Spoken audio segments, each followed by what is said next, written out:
मध्य प्रदेशातील मंदसौरजवळ दिल्ली मुंबई 8 लेन एक्सप्रेस वेवर झालेल्या भीषण अपघातातील मृतांचा आकडा वाढलाय।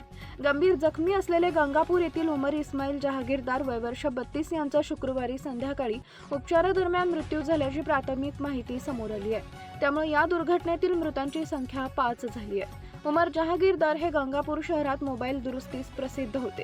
25 दिवसात छत्रपती संभाजीनगर जिल्ह्यातील 7 युवकांचा मृत्यू झाला आणि ते इंदोरच्या मृत्यूच्या सापळ्यात पुन्हा गंगापूरचे 3 बळी।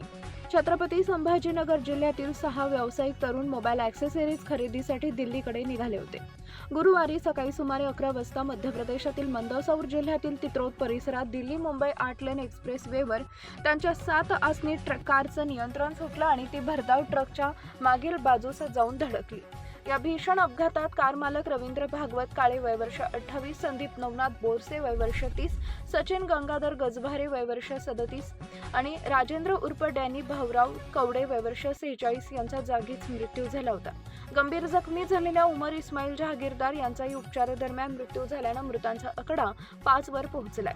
दुसरे जखमी अब्दुल खलील अब्दुल समद यांच्यावर उपचार सुरू आहेत। गंगापूर येथील उमर इस्माईल जहागीरदार त्यांच्या पश्चात पत्नी, एक 4 वर्षाची मुलगी व 4 महिन्याचा मुलगा आणि आई वडील 3 बहीण असा परिवार होता। त्यांचा अंत्यविधी शनिवारी संध्याकाळी 5 वाजता गंगापूर येथील दरगाहमध्ये होणार आहे। मृतांच्या कुटुंबियांचा दुःखाचा डोंगर कोसळला असून जिल्हाभरातून हळहळ व्यक्त केली जाते। 1 जूनला 2 तर 26 दिवसांनी त्याच ठिकाणी आणखी 5 जणांचा मृत्यू भीषण अपघातांनी जिल्हा हादरला। छत्रपती संभाजीनगर जिल्ह्यासाठी इंदोर जवळील महामार्ग 7 जणू मृत्यूचा सापळा ठरत असल्याचं समोर येत आहे। 1 जून रोजी याच ठिकाणी झालेल्या भीषण अपघातात गंगापूर येथील 2 क्रिकेट खेळाडू युवकांचा मृत्यू झाला होता। त्यानंतर अवघ्या 26 दिवसांनी त्याच परिसरात झालेल्या आणखी एका भीषण अपघातात गंगापूर शहरातील 1 युवकाला आपला जीव गमवावा लागला।